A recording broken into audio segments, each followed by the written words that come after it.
प्रयाता गच्छन्ति ब्रह्मविदो जनाः अग्निर्ज्योतिरः शुक्लः षण्मासा उत्तरायणं तत्र प्रयाता गच्छन्ति ब्रह्मविदो जनाः अग्निर्ज्योतिरः शुक्लः षण्मासा उत्तरायणं तत्र प्रयाता गच्छन्ति ब्रह्मविदो जनाः अग्निर्ज्योतिरः शुक्लः षण्मासा उत्तरायणं तत्र प्रयाता गच्छन्ति ब्रह्मविदो जनाः अग्निर्ज्योतिरः शुक्लः षण्मासा उत्तरायणं तत्र प्रयाता गच्छन्ति ब्रह्मविदो जनाः. 25వ శ్లోకం. శ్లోక నెంబర్ 25. ధూమో రాత్రిస్తథా కృష్ణః. ధూకి మహాప్రాణం ఉంది, గమనించండి. ధూమో రాత్రి, రాత్రి అని ప్లెయిన్ గా కాకుండా రాకి తాని జాయిన్ చేసి చెప్పాలి. రాత్రి తథా.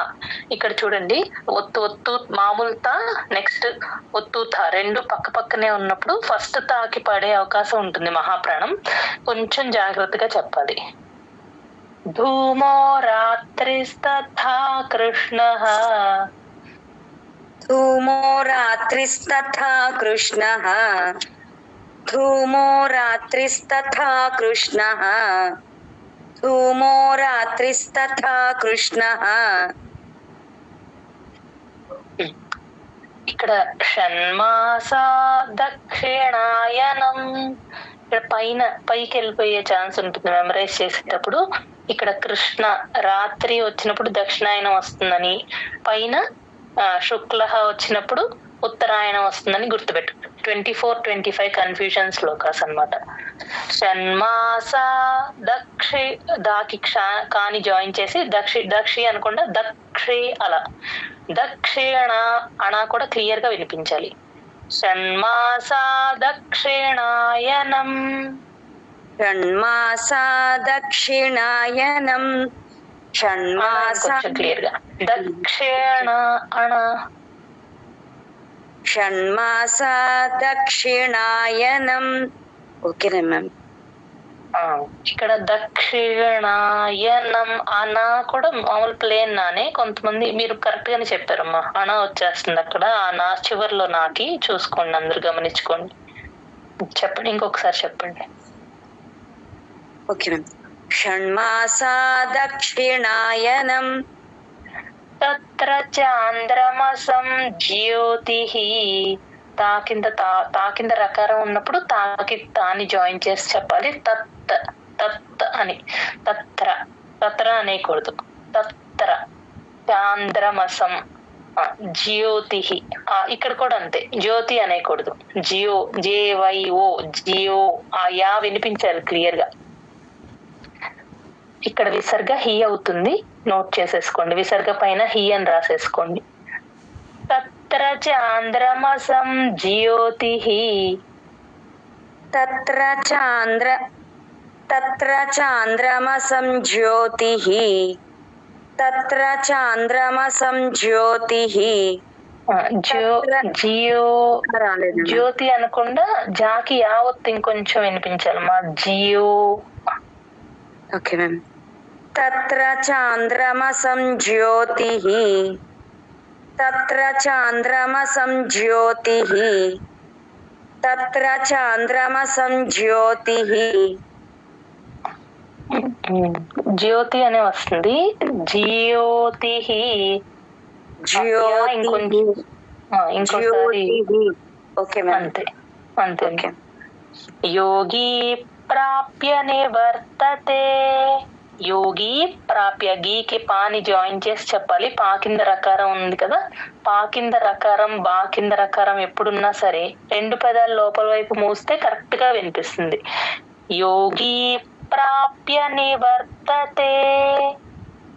योगी प्राप्य निवर्तते योगी प्राप्य निवर्तते योगी प्राप्य निवर्तते धूमो रात्रिस्तथा कृष्णः षण्मासा दक्षिणायनम् धूमो रात्रिस्तथा कृष्णः षण्मासा दक्षिणायनम् धूमो रात्रिस्तथा कृष्णः षण्मासा दक्षिणायनम् धूमो रात्रिस्तथा कृष्णः षण्मासा दक्षिणायनम् तत्र चान्द्रमसं ज्योतिः योगी प्राप्य निवर्तते तत्र चान्द्रमसं ज्योतिः योगी प्राप्य निवर्तते तत्र चान्द्रमसं ज्योतिः योगी प्राप्य निवर्तते तत्र चान्द्रमसं ज्योतिः योगी प्राप्य నివర్తతే మ్యామ్ ఇప్పుడు వచ్చిందా జ్యోతి ఇంకొంచెం రావచ్చమ్మా అంటే జా కింద యావత్తు వచ్చినప్పుడు కొంచెం అది పలకడం కాస్త కష్టమే తర్వాత ప్రాక్టీస్ చేసుకోండి పర్వాలేదు జ్యోతి అలా రావాలి మామూలుగా జ్యోతి అనేస్తాము ఆ యావత్తు హైలైట్ చేసి జేవైఓ జియో అలా రావాలి ఓకే ఓకే ధూమో రాత్రిస్తథా కృష్ణః షణ్మాసా దక్షిణాయనం తత్ర చాంద్రమసం జ్యోతిః యోగి ప్రాప్య నివర్తతే. ఇక్కడ ఇంకొక చిన్న ఇదండి 24th లో మనం షణ్మాస ఉత్తరాయణం అని గ్యాప్ ఇస్తాం ఇక్కడ 25th లో గ్యాప్ ఇవ్వం అది కూడా అబ్జర్వ్ చేసుకోండి అందరు. ధూమో రాత్రిస్తథా కృష్ణః షణ్మాసా దక్షిణాయనం తత్ర చాంద్రమసం జ్యోతిః యోగి ప్రాప్య నివర్తతే ధూమో రాత్రిస్తథా కృష్ణః షణ్మాసా దక్షిణాయనం తత్ర చాంద్రమసం జ్యోతిః యోగి ప్రాప్య నివర్తతే ధూమో రాత్రిస్తథా కృష్ణః షణ్మాసా దక్షిణాయనం తత్ర చాంద్రమసం జ్యోతిః యోగి ప్రాప్య నివర్తతే ధూమో రాత్రిస్తథా కృష్ణః షణ్మాసా దక్షిణాయనం తత్ర చాంద్రమసం జ్యోతిః యోగి ప్రాప్య నివర్తతే ధూమో రాత్రిస్తథా కృష్ణః షణ్మాసా దక్షిణాయనం తత్ర చాంద్రమసం జ్యోతిః యోగి ప్రాప్య నివర్తతే ధూమో రాత్రిస్తథా కృష్ణః షణ్మాసా దక్షిణాయనం తత్ర చాంద్రమసం జ్యోతిః యోగి ప్రాప్య నివర్తతే ధూమో రాత్రిస్తథా కృష్ణః షణ్మాసా దక్షిణాయనం తత్ర చాంద్రమసం జ్యోతిః యోగి ప్రాప్య నివర్తతే ధూమో రాత్రిస్తథా కృష్ణః షణ్మాసా దక్షిణాయనం తత్ర చాంద్రమసం జ్యోతిః యోగి ప్రాప్య నివర్తతే. చేయగలుగుతాను. 26th శ్లోక 26వ శ్లోకం. శుక్ల కృష్ణే గతి హ్యేతే.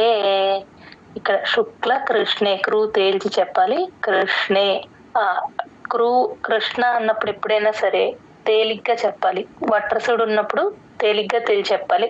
ఊర్ సౌండ్ రాకుండా చూసుకోండి. అంతే. కృష్ణే షా కింద అణ. గతి ఏతే గతి తీకి హాని జాయిన్ చేసి చెప్పాలి. ఇక్కడ ఆ కింద యావత్తు క్లియర్ గా వినిపిస్తుంది. అప్పుడు గతి ఏతే అలా చెప్పాలి. శుక్ల కృష్ణే గతి ఏతే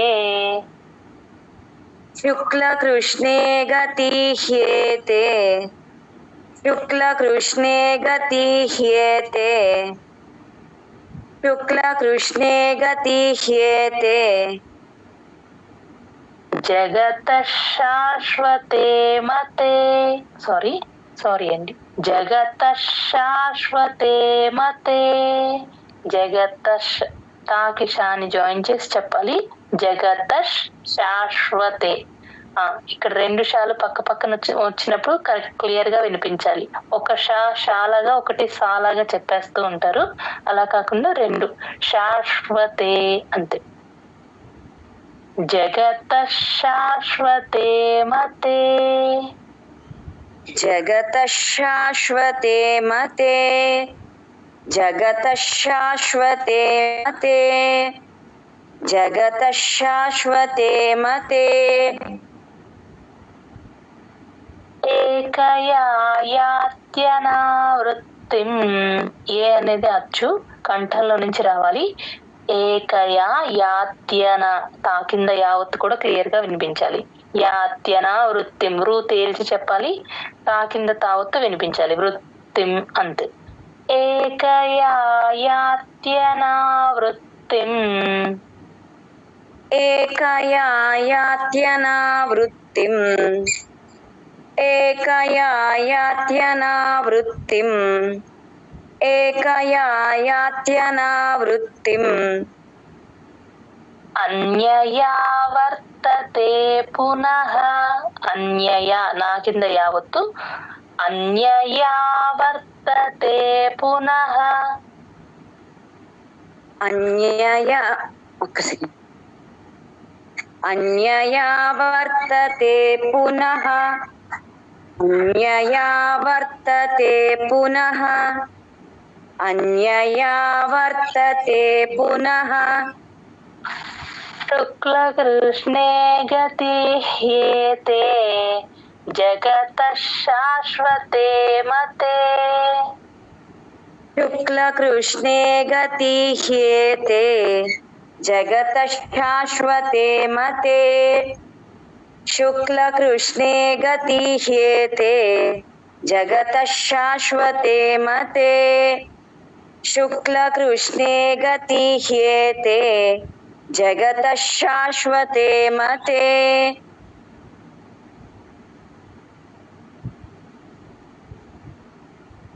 ఏకయా యాత్యనావృత్తిం అన్యయా వర్తతే పునః. ఇక్కడ ఏ అచ్చండి కంఠంలో నుంచి రావాలి. యా గుణింతంలో యా అనకూడదు. ఏ ఇంగ్లీష్ లెటర్ లో స్టార్టింగ్ ఏ ఉంటుంది కదా, అది ఆ ఏ కనుక పలికితే కంఠంలో నుంచే వస్తుంది. ఓకే చెప్పండి.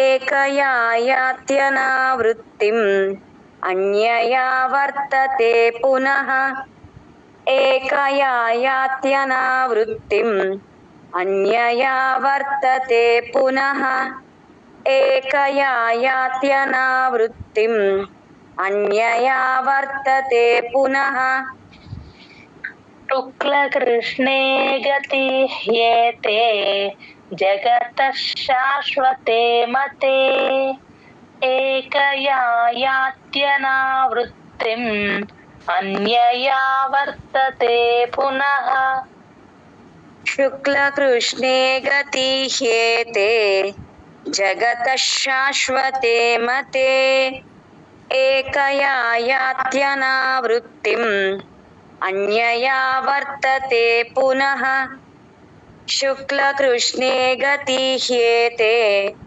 జగత శాశ్వతే మతే ఏకయా యాత్యనావృత్తిం అన్యయా వర్తతే పునః శుక్లకృష్ణే గతి హ్యేతే జగత శాశ్వతే మతే ఏకయా యాత్యనావృత్తిం అన్యయా వర్తతే పునః శుక్లకృష్ణే గతి హ్యేతే जगतः शाश्वते मते एकया यात्यनावृत्तिम् अन्यया वर्तते पुनः शुक्लकृष्णे गतिह्येते जगतः शाश्वते मते एकया यात्यनावृत्तिम् अन्यया वर्तते पुनः शुक्लकृष्णे गतिह्येते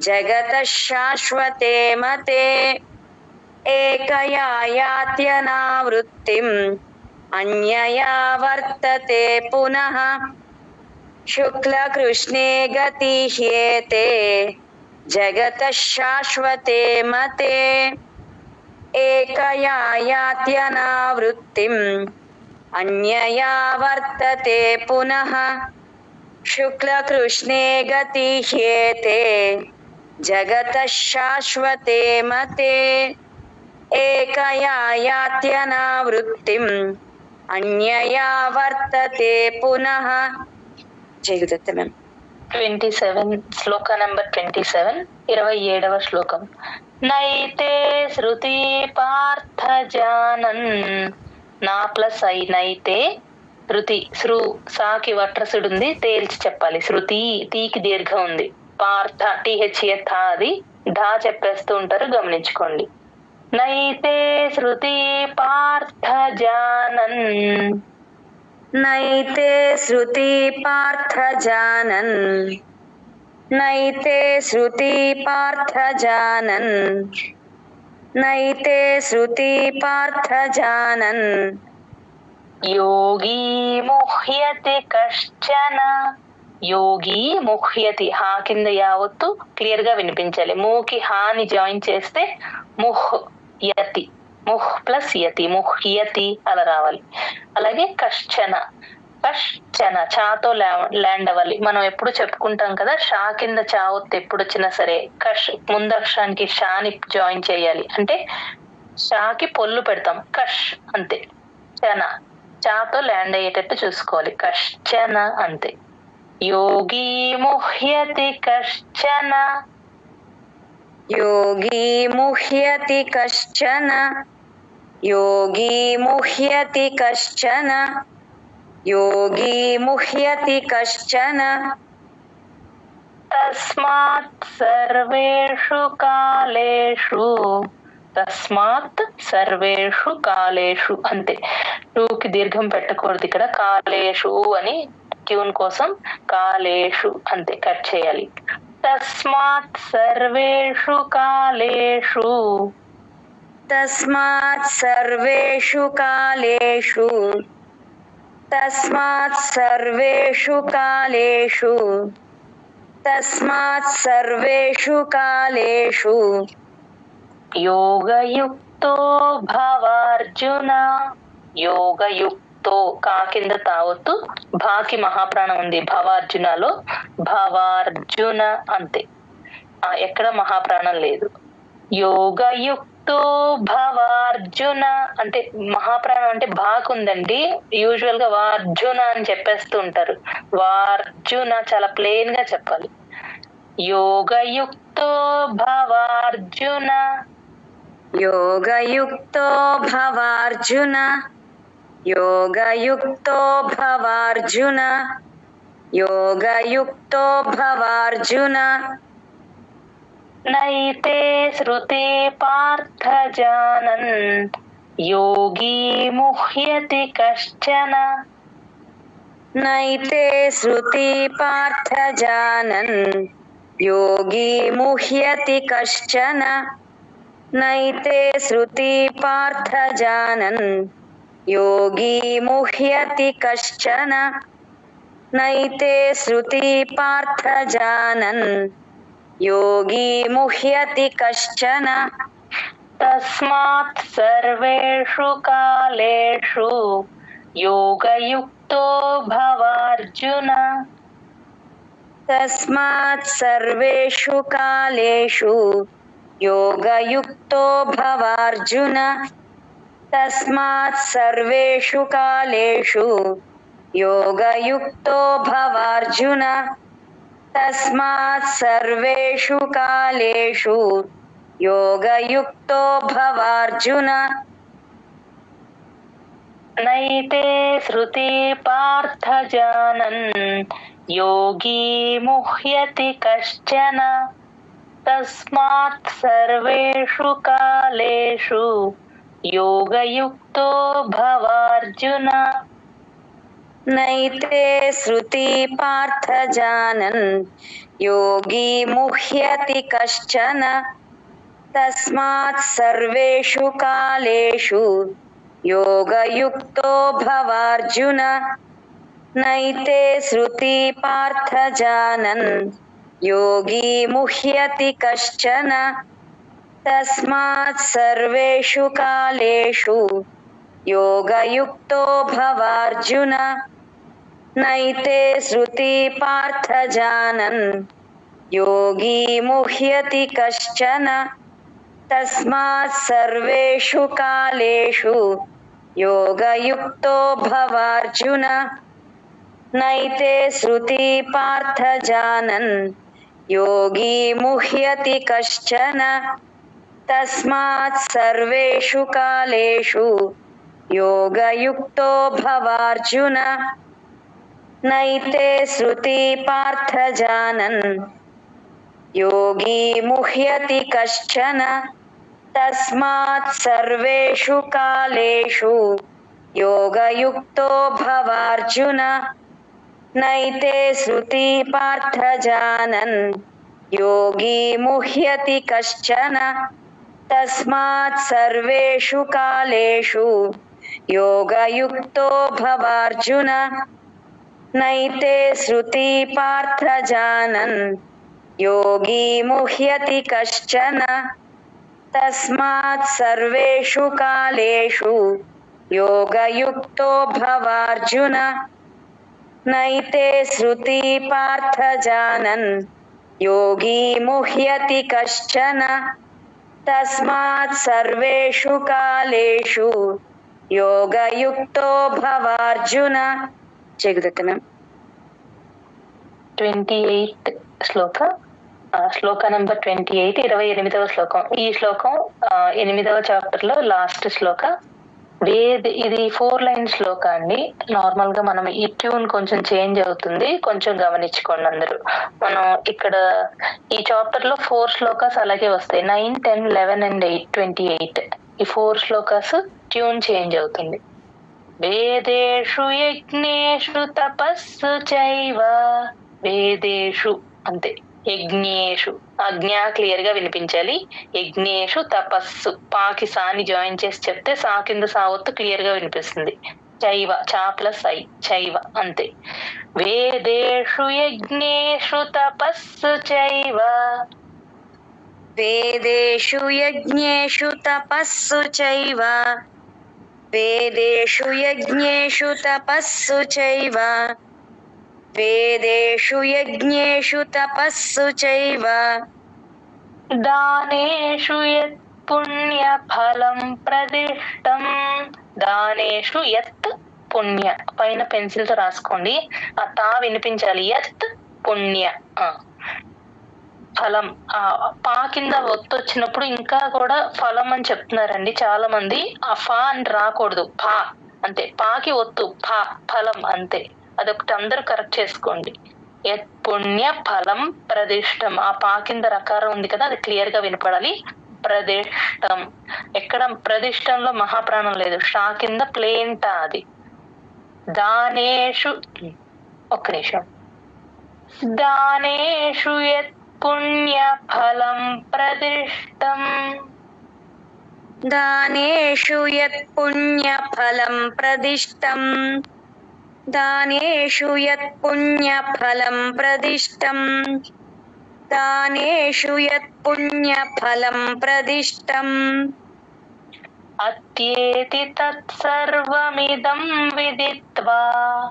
అత్యేతి, తా కింద యావత్తు, తత్ సర్వ, పైన పెన్సిల్ తో రాసుకోండి, తత్ సర్వ అని చెప్పేసి. తత్సర్వమిదం విదిత్వా, దీకి తాని జాయిన్ చేసి చెప్పాలి. విదిత్వా అని ప్లేన్ గా కాకుండా విదిత్వా అలా రావాలి. అత్యేతి తత్సర్వమిదం విదిత్వా అత్యేతి తత్సర్వమిదం విదిత్వా అత్యేతి తత్సర్వమిదం విదిత్వా అత్యేతి తత్సర్వమిదం విదిత్వా యోగీ పరం స్థానముపైతి చాద్యం. యోగి గీకి దీర్ఘం ఉంది గమనించండి. యోగి పరం స్థాన సా కింద ఒత్తు థ పొట్టలో చొక్కుంది కదా టీహెచ్ఏ థ స్థానముపైతి పా ప్లస్ ఐ పైతి చాద్యం. దా కింద యా ఒత్తు వచ్చినప్పుడు కూడా చాద్యం అనేస్తారు. చాద్యం ఆ యా వినిపించాలి అలా. యోగి పరం స్థానముపైతి చాద్యం. యోగి పరం స్థానముపైతి చాద్యం యోగి పరం స్థానముపైతి చాద్యం యోగి చాద్యం. చాకి దాన్ని జాయిన్ చేసి చెప్పండి అమ్మా. ఓకే. యోగి పరం స్థానముపైతి చాద్యం. ఓకేనండి.